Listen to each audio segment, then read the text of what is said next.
Everything that's currently going on in the world, in the US, is causing inflation. You've probably heard people talk about inflation. Ever since COVID, for years, there's been a big focus on inflation.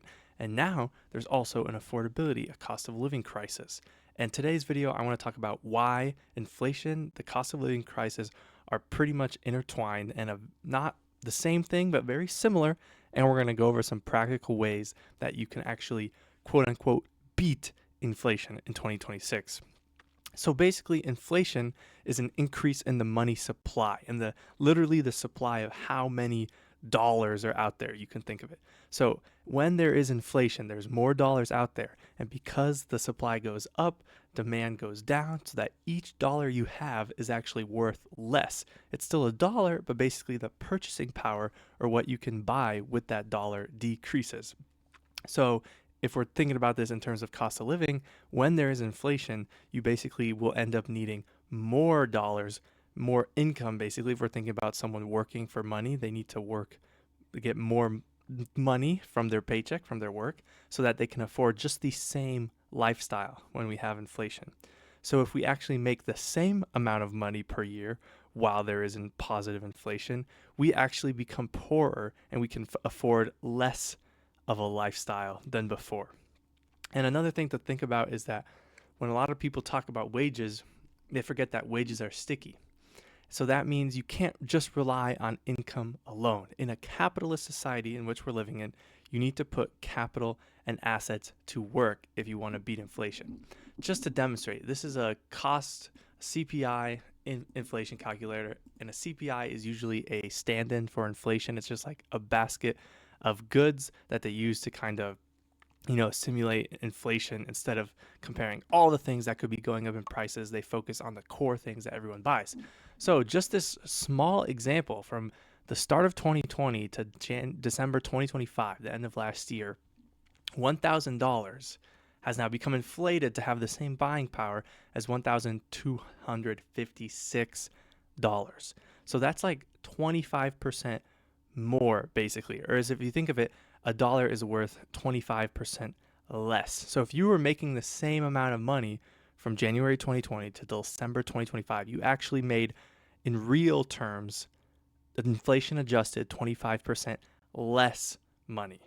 And like I was just saying, wages are sticky. So this can be tricky because what I mean by sticky is that just because inflation's going up doesn't mean your wages will increase. Just because, the company made 10% more profits doesn't mean you're getting a 10% pay raise. Sticky means there's some friction in the movement. So you have to ask for a raise, ask for a promotion to start making more money. It's not just automatically, oh, as soon as we see inflation, it's going up. Or it could even take the shape as you only get the chance to, do a performance review, make more money at the end of the year, while inflation could have been going up all year. So what I want to talk about is inflation and specifically how to beat it. How to beat it, as we'll come to see, is owning assets. So remember this number. Let's say 25, 26%. That's how much inflation went up in 5 years. Now we look at the S&P 500, the 500 largest companies in the US. From 2020, the same time period, 2020 to the end of 25, start of 2026, it more than doubled. Think about that. Inflation went up 25%. The S&P 500 went up over 125%, from 100 to 228. So it more than doubled, while regular inflation, the CPI, only went up 25%.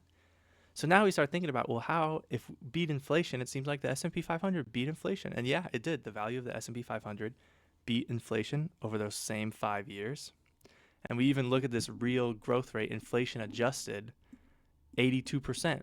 So your money, if you put in $100 from 2020, it still went up 82% cumulatively when you're adjusting for inflation. You almost doubled, even taking inflation into consideration.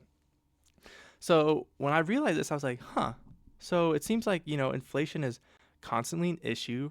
Donald Trump basically won the election by saying he'll make things affordable because we've had such high inflation since in the post-COVID world. But it seems like the stock market is going up more than inflation. It's increasing more rapidly, growing in value faster than the pace of inflation. But that's a good thing.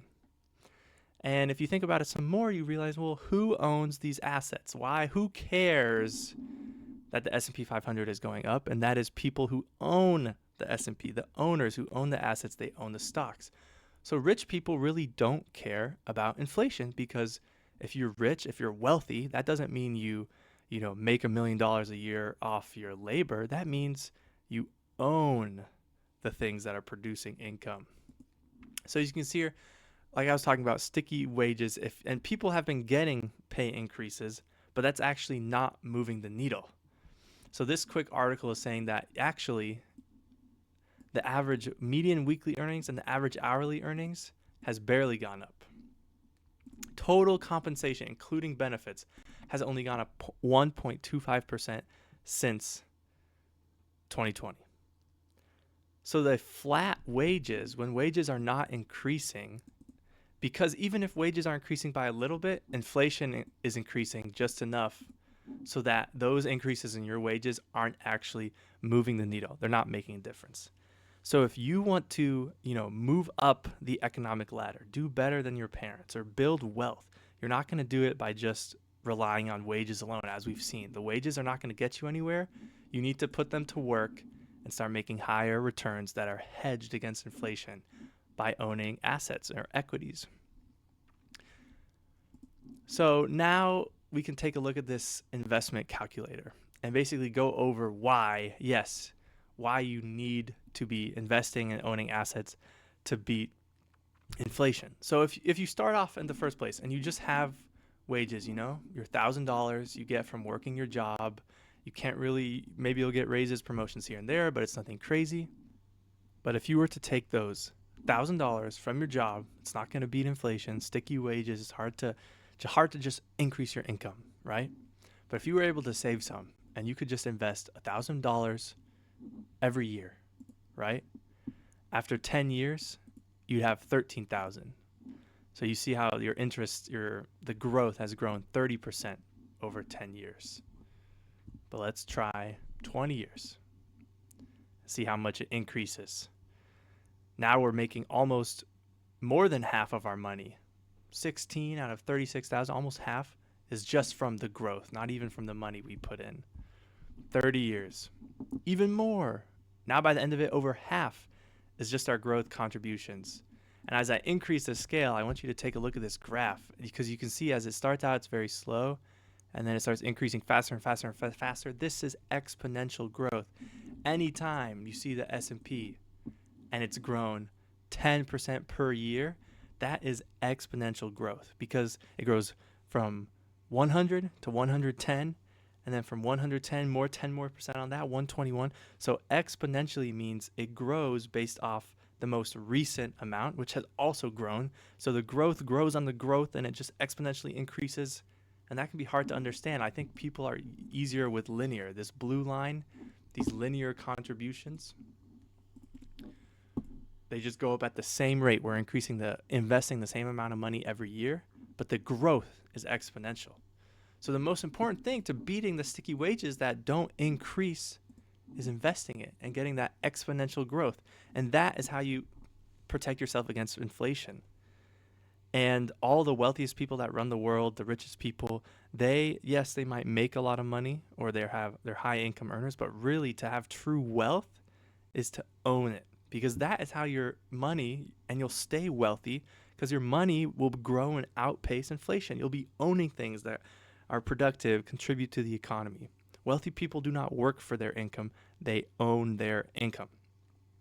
So if you're in the point where right now you're not, getting a lot of wages, you can see every month, every year, it's getting more expensive just to live. What you need to be doing is getting out some kind of investment calculator like this, or somehow finding a way to invest and get on that wealth building ladder. As me, a Gen Z young person just starting out working in corporate America, I'm trying to live as frugally as possible and put as much money as I can towards saving and investing, so it has all this time to grow exponentially and just keep increasing, so that someday I don't have to worry about working for a paycheck. I can just, retire. Or if you suddenly get laid off, it's all right, because you have a nest egg. You have some assets that you can live off of while you find another job or take a risk and start a new business. And what I think is important to remember is that young dollars are worth more. Contributing $1,000 when you're at the very begin, like earlier in your life, is even better because it just has more and more years to grow and grow and grow. When you imagine I'm already 50 and my money only has 10 years to invest, at the end of the 10 years, maybe it'll have grown, 30%. It wouldn't have doubled in 10 years. So investing earlier, those young dollars you have are worth more at the end of your time horizon where you actually have to live off your assets. And remember that sacrifices today can pay off in the future. And for all the Gen Z listening, I just want to remind you guys that it may seem bleak, but don't fall into economic nihilism. If the world ends tomorrow, then great. It doesn't matter how much money you've saved. But if it doesn't end tomorrow and it keeps going on and we can live a whole free life and the world, society and the world economy and order doesn't collapse as we know it, you'll be in a good spot. So focus on your finances. Know that it's possible. You can beat inflation. You can slowly but surely start building wealth that you couldn't if you just had an income.